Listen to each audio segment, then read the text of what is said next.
నమస్తే అన్న, అందరికీ నమస్కారం. కువైట్ లో అస్థిరమైన వాతావరణ పరిస్థితులు నెలకొన్నాయి.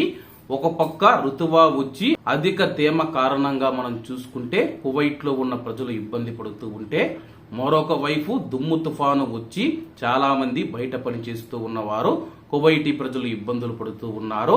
అలాగే అక్కడక్కడ కొన్ని చోట్ల మనం చూసుకుంటే వానలు కూడా పడే అవకాశం ఉందని చెప్పి వాతావరణ శాస్త్రవేత్తలు తెలుపుతూ ఉన్నారు. దీంతో కువైట్ లో ప్రస్తుతం ఏ వాతావరణం ఉంటుందో వాతావరణ శాస్త్రవేత్తలు కూడా చెప్పలేని పరిస్థితుల్లో ఉన్నారు. ఎందుకంటే అస్థిరమైన వాతావరణ పరిస్థితులు నెలకొన్నాయి. అలాగే కువైట్ లో ఈ రోజు ఉదయం 9 గంటల నుంచి సాయంత్రం 5 గంటల వరకు ఈదురుగాలులు వీస్తాయని చెప్పి వాతావరణ శాఖ హెచ్చరించింది.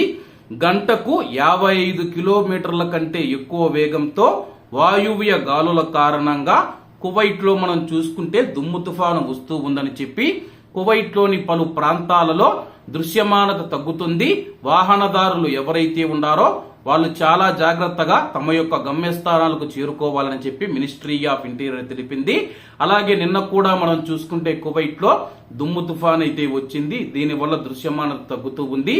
మరీ ముఖ్యంగా కువైట్ లో ఉన్న భారతీయులు ఎవరైతే ఉన్నారో మీకేదైనా డస్ట్ అలర్జీ గాని శ్వాసకోశకు సంబంధించి ఊపిరితిత్తులకు సంబంధించిన ఏవైనా సమస్యలు వ్యాధులు ఉంటే కానీ దయచేసి ఉదయం 9 గంటల నుంచి సాయంత్రం 5 గంటల వరకు బయటికి రాకపోవడం మంచిదని చెప్పేసి వైద్య నిపుణులు తెలుపుతూ ఉన్నారు.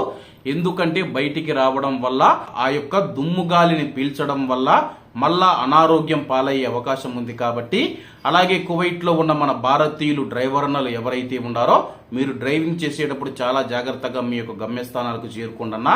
అలాగే బయట పని చేసేవారు ఎవరైతే ఉన్నారో తగినన్ని ఆరోగ్య జాగ్రత్తలు తీసుకోవాలని కోరుకుంటూ అందరూ బాగుండాలి, అందులో మనం ఉండాలి. అందరికీ నమస్తే అన్న, జై హింద్.